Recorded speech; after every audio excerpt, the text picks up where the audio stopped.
Sir जी बेटा जी। Sir ये 10 में Cl के आगे क्या लिखा है? Cl के आगे डॉट लगा हुआ है और इसका मतलब ये नहीं होता कि इसके ऊपर पॉजिटिव चार्ज है या कोई नेगेटिव चार्ज है। ठीक है, इसको आप नॉर्मल एटम ही कंसिडर करेंगे। इस डॉट का मतलब होता है ऐसे एटम्स जिनकी जब कॉन्फ़िगरेशन लिखी जाए, जैसे क्लोरीन का प्रोटॉन नंबर 17 होता है, जब आप इसकी कॉन्फ़िगरेशन लिखेंगे तो वो होगी 1s2 2s2 2p6 3h2 3p5। अब 3p5 होने की वजह से जब आप इसका p सब शेल के 3 ऑर्बिटल बनाएंगे, उनमें 5 इलेक्ट्रॉन भरेंगे। एक ऐसा आएगा, दूसरा ऐसा आएगा, तीसरा ऐसा आएगा, चौथा ऐसा आएगा, पांचवा ऐसा आएगा। तो एक इलेक्ट्रॉन, ये वाला इलेक्ट्रॉन, ये आखिरी वाला इलेक्ट्रॉन अनपेयर्ड रह जाएगा। This will remain unpaired. तो जिन एटम्स में एक इलेक्ट्रॉन अनपेयर्ड रह जाता है उनमें डॉट लगाया जाए। इस डॉट का मतलब होता है अनपेयर्ड रह गया एक इलेक्ट्रॉन, आखिरी इलेक्ट्रॉन अनपेयर्ड रह गया। ऐसे एटम्स को फ्री रेडिकल्स कहा जाता है। अच्छा, समझ में आई? अब आपने कुछ नहीं करना, आपने सिर्फ इसका मास नंबर 35 यूज करके और प्रोटॉन नंबर 17 यूज करके आंसर निकालना है। इसको इलेक्ट्रॉन प्लस माइनस क्यों होगा? सर क्वेश्चन 5 समझा दें। अच्छा बेटा,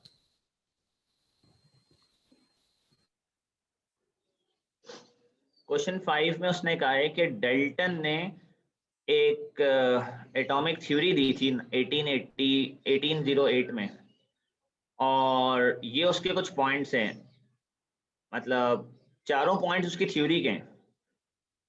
उसने जब उस वक्त थ्योरी दी थी तो उसने 4 पॉइंट्स अपनी थ्योरी में दिए थे। उन 4 पॉइंट्स में से आज 3 पॉइंट्स गलत हो गए और 1 पॉइंट आज भी सही है। उसकी थ्योरी का पहला पॉइंट था A, atoms are very small in size. तो बेटा वो आज तक छोटे ही हैं, 200 साल गुजरने के बाद बड़े तो नहीं हो गए होंगे। तो ए सही है, एटम आज तक छोटे ही हैं। बाकी सारी बातें बदल गई हैं। वी गॉट टू नो के सारी थ्योरीज की उसके पॉइंट गलत थे और अब हमारे पास उनका जवाब मौजूद है। ए सही है, अभी तक एटम छोटे हैं।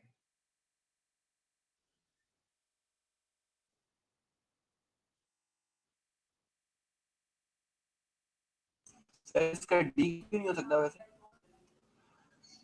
All atoms of one element are different in mass, ऐसा नहीं है, क्योंकि जैसे कि पोटेशियम का मास 39 है और आर्गन इसका सॉरी आर्गन का मास 40 है और कैल्शियम का मास भी 40 है। ठीक है, तो अलग एलिमेंट्स हैं पर मास 40 है। वो कह रहे हैं एटम अलग होगा तो मास भी अलग होगा। ऐसा नहीं है, एक्चुअली जब एटम अलग होगा तो प्रोटॉन जरूर अलग होगा।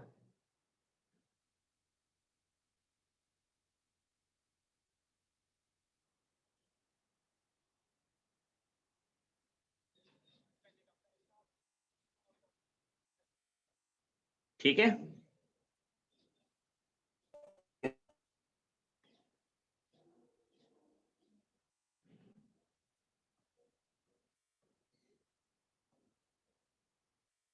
जी मुदस्सिर भाई माइक खोलें।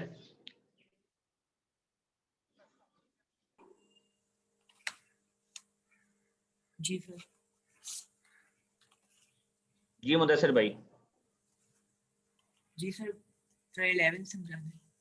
11 में उसने पूछ रहा है कि इनमें से कौन अनस्टेबल है, विच आइसोटोप इज अनस्टेबल। और अनस्टेबल को इसलिए बताया है कि जिसके पास 126 न्यूट्रॉन हो वो स्टेबल होगा। यानी कि इन तीन में से इनमें से 4 में से 3 के 126 आंसर आएगा, वो स्टेबल होंगे, एक का नहीं आएगा, वो अनस्टेबल होगा।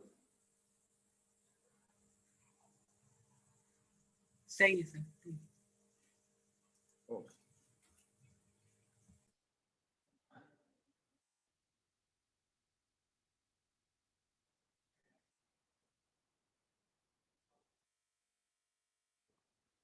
12th में इन्होंने बोला है किसके अंदर इलेक्ट्रॉन्स ज्यादा हैं प्रोटॉन से, और फिर प्रोटॉन ज्यादा हैं न्यूट्रॉन से।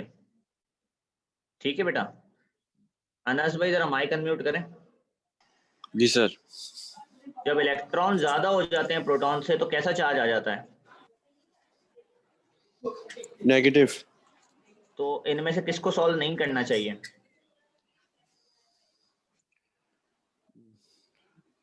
इलेक्ट्रॉन हमें सर बी को। ठीक है, उसके अलावा ए, सी और डी में क्या ये चेक करने की जरूरत है कि उनमें इलेक्ट्रॉन प्रोटॉन से ज्यादा है? नहीं सर। क्योंकि उसमें पहले ही नेगेटिव चार्ज है। तो सिर्फ जी ए, सी और डी में क्या चेक करो कि किसके प्रोटॉन किस न्यूट्रॉन से ज्यादा है, तो आंसर डी आएगा। क्योंकि O और H में O के प्रोटॉन बनते हैं, O के प्रोटॉन लिखे हुए 8, हाइड्रोजन के प्रोटॉन लिखे हुए 1, तो प्रोटॉन बने 9, इस पूरे में प्रोटॉन बने 9। न्यूट्रॉन निकालने के लिए ऑक्सीजन का मास है 16, हाइड्रोजन का मास है 1, तो न्यूट्रॉन के कितने निकले? ऑक्सीजन के न्यूट्रॉन निकले 8, 16 माइनस 8 इज 8 और 1 माइनस 1 इज 0, तो 8। तो प्रोटॉन अच्छा, ज्यादा होगा न्यूट्रॉन से। सही है सर, समझिए। बाकियों पे करके देखना तो ऐसा नहीं होगा।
सर 13 करा दें। अच्छा, क्वेश्चन 13। जी सर। बाइकार्बोनेट का फॉर्मूला होता है HCO3 नेगेटिव। इसके अंदर एक H है, एक कार्बन है और 3 ऑक्सीजन हैं और एक इलेक्ट्रॉन इसने गेन कर लिया क्योंकि -1 चार्ज है। हाइड्रोजन में इलेक्ट्रॉन होता है 1, कार्बन में इलेक्ट्रॉन होते हैं 6, ऑक्सीजन में इलेक्ट्रॉन होते हैं 8। ये सब ऐड करो और एक इलेक्ट्रॉन उसने जो गेन किया वो ऐड करो तो 32 इलेक्ट्रॉन होंगे इसके अंदर।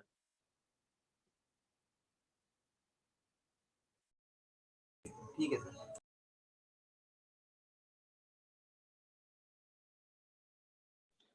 जो क्वेश्चन आपने पूछना है आप माइक अनम्यूट करके पूछें। सर 22। अच्छा, एक सेकंड।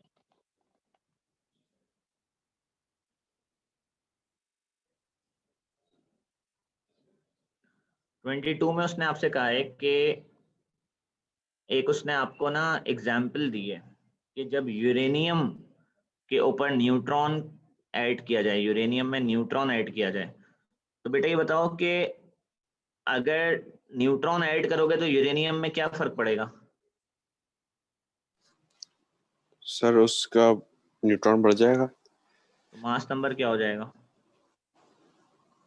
256 हो जाएगा। 236। 236 हो जाएगा। प्रोटॉन पे कोई फर्क पड़ेगा? नहीं। नहीं पड़ेगा। अब वो कह रहे हैं न्यूट्रॉन ऐड करने से जब वो 236 हुआ तो फिर वो टूट गया। टूटने के बाद दो छोटे एटम में टूट गया। एक के प्रोटॉन 56 है और एक के प्रोटॉन 36 है। 56 और 36 ऐड करो कितना बनेगा? 92। 92। फिर एक का मास 144 है और एक का मास 89 है। इसे ऐड करो कितना बनेगा? ये बनेगा 232। कितना बनेगा? 233। 230। 233। और आपको कितना करना था? 236 करना था। तो कितने न्यूट्रॉन का फर्क है? 3 का। तो वो 3 न्यूट्रॉन अलग से निकाल दिया आपने। अच्छा। ठीक है, अब ये लॉजिक आपने यहाँ अप्लाई करनी है। ये इन्होंने लर्निंग के लिए दिया था ऊपर वाली इक्वेशन। ये लॉजिक यहाँ अप्लाई करो। अगर यूरेनियम में हाइड्रोजन एटम ऐड कर दो तो ऑब्वियसली अब ये मास भी चेंज होगा और प्रोटॉन भी चेंज होंगे। अब जी। मास हो जाएगा, यूरेनियम का मास हो जाएगा 240 और जी। प्रोटॉन हो जाएंगे 93, 3। जिसके बाद ये टूट जाएगा। अच्छा। टूटने के बाद इसमें से 2 न्यूट्रॉन निकले। सिर्फ क्या निकले? 2 न्यूट्रॉन। तो प्रोटॉन जे का प्रोटॉन नंबर तो क्या रहेगा? 238। प्रोटॉन नंबर 93 रहेगा, प्रोटॉन नंबर। ओह 93। Sorry sorry sorry. और मास नंबर रहेगा 238। तो ये 238 होना चाहिए। तो 238 यहाँ दिया हुआ है और 238 यहाँ दिया हुआ है। अब इन दोनों में से पीरियड टेबल में जाके देखो 93 किसका नंबर है, वो आंसर है। सर समझ गया, मैं देखता हूँ मैं।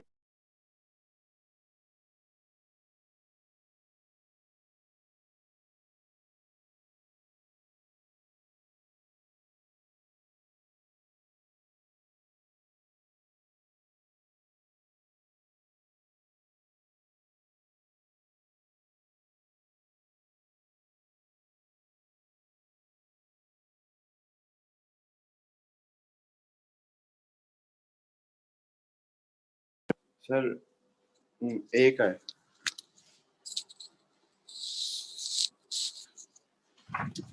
जी बोले। एक है एनपी का। ठीक होगी।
सर आप 13 दोबारा से समझा दें।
जी, किसी का कोई सवाल रहता है तो जल्दी पूछ ले क्योंकि क्लास एंड होने वाली है। सर क्वेश्चन 13 दोबारा एक्सप्लेन कर दें। जी क्वेश्चन 13 दोबारा से एक्सप्लेन कर दें। अच्छा, क्वेश्चन 13 में HCO3 है, इसका चार्ज -1 है। इसमें H में एक इलेक्ट्रॉन होता है, कार्बन में 6 होते हैं, ऑक्सीजन में 8 होते हैं, तो ये होता है 31 इलेक्ट्रॉन्स, और एक इलेक्ट्रॉन इसने गेन किया हुआ है तो उसके पास 32 इलेक्ट्रॉन्स हो गए। जितने एटम हम सबके इलेक्ट्रॉन ऐड कर दें इसमें। सही है। चलिए अभी आज यहीं तक रखते हैं, फिर कल कंटिन्यू करेंगे, ठीक है। बाकी आप लोग इसको कंप्लीट कर लीजिएगा, क्वेश्चंस को जो प्रॉब्लम होगी मैं करा दूंगा। अल्लाह हाफिज।